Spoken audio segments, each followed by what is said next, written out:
You're with Alan Juddy, and this is another episode of Seed Dating, the podcast where you get to meet one of Agricom's forage products, learn about its attributes, and match it to your farm system. And here to nurture this new blossoming relationship is our very own forage relationship expert, Alistair Moorhead. Hi, Al. Who are we going to meet today? Well, Juddy, great to see you again. Really excited about this one. Let's meet Manta AR37. It's a real beast. Hey, you look pumped. So let's hear a little bit about Manta. Is it a grass? Yeah, Juddy, not just any grass. Manta's a broad, upright Italian ryegrass. With that description, I think it could win a few beauty contests if there was such a thing for grass. But just remind me, what are we talking about when we are talking about Italian ryegrasses? Well, Juddy, it's probably something that we described pretty well in a previous podcast regarding to ryegrass types, but the Italian category is Lolium multiflorum, and it is a part of the same category that annual ryegrasses are in and characterized by. But in the case of the Italian ryegrass, it is a natural biennial type. It is a type of short-term winter-active ryegrass that does get particularly seedy as it goes through into its reproductive stage, but vegetatively wants to last for more than 1 year, as opposed to the annual type, which is once it goes to seed, wants to die. So that's probably why it's called an annual. That's correct. And so Italians want to go through that summer and into a second year. Correct. It's been a category that's been easy within reason to breed for perenniality, depending on your landscape and temperature regimes. For example, in Australia, quite hard to breed an Italian ryegrass that lasts for more than 1 year because Australia's summer, even in its dairy zones, can be very harsh and quite hard for them to get through the January, February summer hot phase. But in New Zealand, it's been one of the easier things to make the natural biennial Italian ryegrass more persistent because you just literally breed from second year survivors. And so the more you breed for second winter activity, the more you breed an element of longevity into your Italian ryegrass beyond what I would describe as pretty moderate persistence from traditional biennials. So Manta AR37, tell me what the backstory of this is. Where's this come from? Oh, this has got a really interesting backstory, one that I'm quite proud to bring forward because it comes from a plant breeder who had most of his career out of the Gore Research Station for ag research, a gentleman called Doug Ryan, who bred a number of products in the south of New Zealand, a very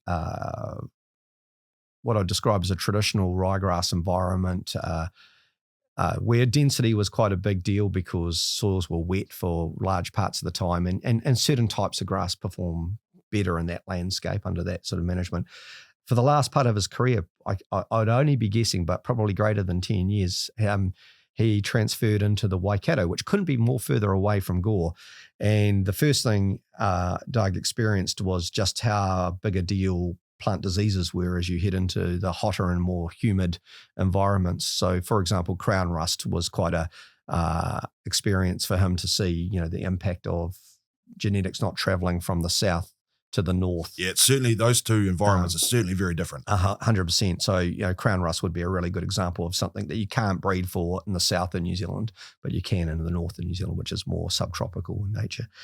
And so Doug experienced this, but also he arrived in the Waikato at a time that Waikato farmers were really struggling with perenniality.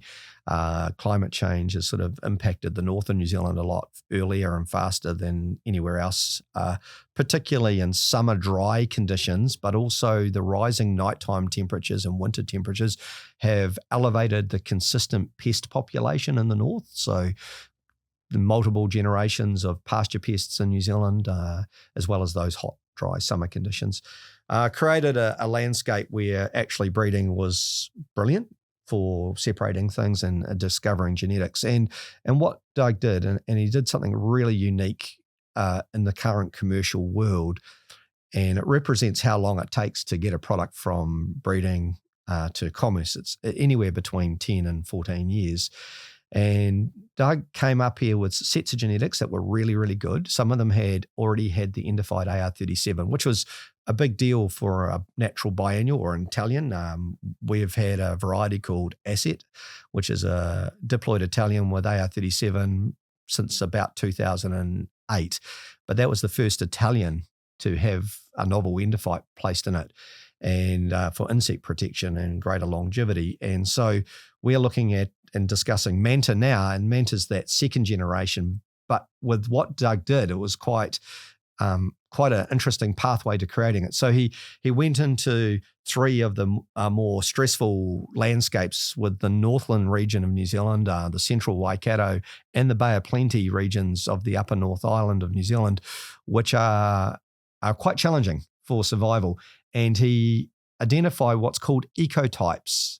These are strong, upright, Italian-looking plants that had naturalized in the paddocks that they're in. They may have been cycling through seed production over time, natural seeding over time for decades, cross-pollinating with modern genetics on the way to create a stable plant in that landscape. And what he's done is gone and identified these paddocks that have got spatial dynamics and could identify individual plants that looked very Italian in type, that have never been sown in recent times. And he's pulled those plants out and brought them back into his breeding environment. He's tidied them up, looked at them for disease, because just because something's old and natural doesn't mean it's not full of disease. Checked it for all those traits, checked it for a consistency, a flowering date, and then crossed that genetics into existing elite genetics, which has got AR37 in it, to create a variety like Manta. And so, what are the characteristics that you would expect to get out of Manta? What are we going to see when we sow this grass? Well, for me, it's been a big deal selecting a new Italian. Asset is not necessarily the most productive Italian in trialing out there, but what I've always valued and why I have not rushed to replace the Asset Italian Ryegrass from our portfolio is because it actually functions really well on farm. It's got great density. I describe it as a very farmer-friendly Italian ryegrass. Now, Italian ryegrasses can get a bit wild as they go into the summertime, throw a lot of stem and seed head and become quite hard to manage. Now, the things that I valued over Manta straight away was how traditional it was in doing the primary role of a short-term ryegrass, which is actually get out of the ground, provide really visual and very significant dry matter at its first grazing after establishment, doing it in the minimum amount of time in the widest range of climatic conditions. So out of a dry autumn, straight into a cold winter, Manta's going to get you some early feed and do that job super well. And then we still need to actually produce all the way through spring, because spring is where you multiply your yearly total. And so you have to perform in spring to get big volumes in a calendar year for silage, for supplementary feed, or for grazing rotations with finishing stock or dairy cattle. So the thing about it has to get out of the ground, grow strongly in winter, perform to high levels when you can grow, which is spring. But then it's what you do in summer and the following autumn and the following winter that becomes the really step change. And so the persistence in Manta is amazing. And although it is stemmy and seedy like an Italian ryegrass, if you're driving past on your motorbike, e-bike, you might find that it still looks pretty rough from the track, but you get into it and you look down into the paddock, and it has got a really lovely high leafy leaf component. And so it's still a really nutritional feed through those summer months. You can graze it back into fully vegetative production really well. And it finishes off its following autumn, its recovery, particularly with the AR37 endophyte, into that second autumn and second winter extremely strongly. So for some areas of New Zealand, that may last actually 3 to even almost 4 years, but predominantly 3 years. In the Waikato, it's actually just a big deal to get through to a second winter. And this is what Manta does spectacularly. It's very, very impressive for a traditional Italian. So if we're looking for a match here on our seed dating, what sort of farm systems? It looks like it could be a lot of farm systems, but let's just pick a couple where you think Manta AR37 would have a real impact. Well, I think Manta 37 fits very, very nicely into moderate length rotations or areas where you're trying to build a large amount of a feed in a calendar year for about 2 to 3 years. So you could fill, if it's in the ground for that amount of time, you certainly could invest in, relish red clover, choice chicory, brace white clover. You should certainly put other species in with it for that amount of time. Another key role would be to direct drill using its seed vigor and its early winter activity into running out pasture that just needs to get through another winter or another 2 winters. So probably, using it in a rotation of about 3 years with red clover, chicory, plantain, possibly, and large leaf white clover would go really well. So that could be stitching in. Yeah, so that could be a finishing system right there in terms of that young 2 to 3 cattle year on a runoff, young stud stock, with the ability to make silage out of that, so really useful. And then in that stitching in phase, you're just trying to push a running out pasture for maybe a couple of extra years, and we can get this, and particularly around that seed vigor, getting it in and out of the ground really, really, really quickly. Absolutely. There's only a couple of little provisos with that, is that with the AR37 endophyte, you do not want to put it behind deer fencing. There is a small risk of staggers, and particularly with deer, it's a bigger deal.